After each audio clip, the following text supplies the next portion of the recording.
But on September the 7th of 2022, I tragically lost my daughter to an overdose of that terrible yet popular drug now, fentanyl. I was devastated. You talk about being behind enemy lines.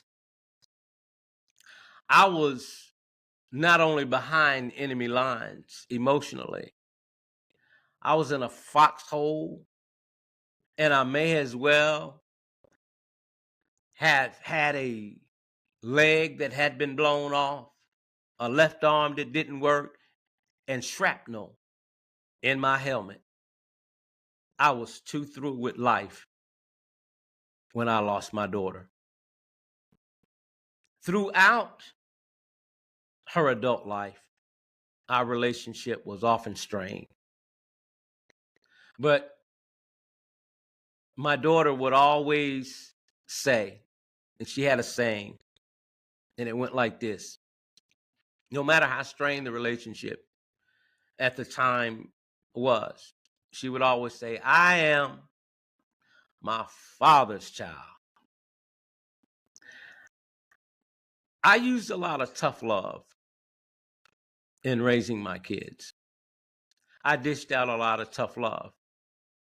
That's what I knew. My dad was a tough love type of man. My dad loved the Lord and he loved his kids.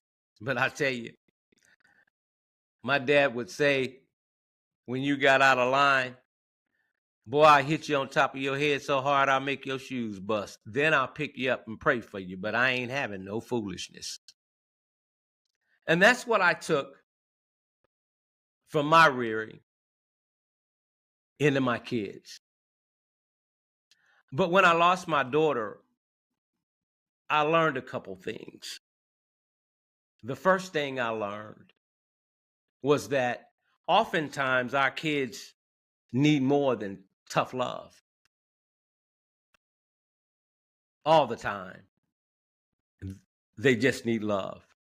And as strenuous as the relationship with my daughter was, I had spent 35 years in the juvenile justice and education system trying to save other people's kids. And when my daughter passed, I picked up the phone and I called my brother, and I literally just collapsed and began to wail to him that I spent 35 years helping save other people's kids, and I could not even save my own.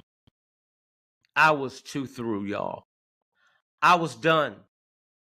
The issues that I had as they pertain to having a strenuous relationship with my daughter came directly out of the 7 principles that prop up the divine order of relationships. I was remiss in a few of those. Number 1, I didn't communicate with her all the time because I stayed angry with her all the time, because a lot of the times when we communicated, it was a lot of disrespect back and forth. Oftentimes, I wasn't even committed to having the relationship because I was drained.